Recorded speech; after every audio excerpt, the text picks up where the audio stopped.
в международный прокат. Этим занимается Алексей Сохнев со своей фирмой Reflex Cinema. Так что, если будут вопросы, пожалуйста, стенд S5, можно подходить, смотреть, полностью фильм посмотреть, еще расскажу вот на...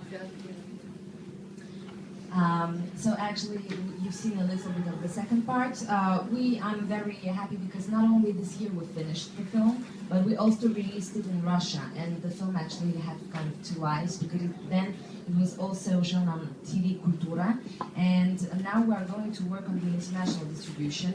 This is going to be the work of Alexei Sokhnev from Reflex Cinema, and he will be in the Marché du Film at the stand S5. If you want to watch the film and if you want to discuss it.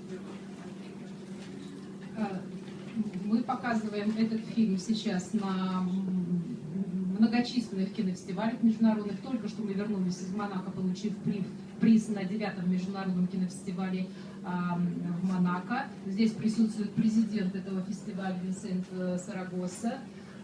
Тоже давайте его поприветствуем.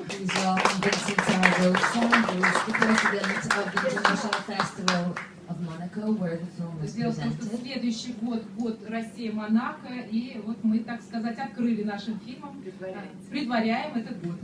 And well, next year will be the year of Russia in Monaco, so we sort of introduced this event with our film.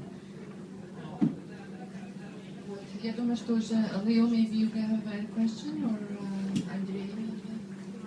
I was interested whether the interest in Nureyev is still as strong as ever. I mean, he's an iconic figure. Is the interest in Rudolf Nureyev the same as it always has been internationally?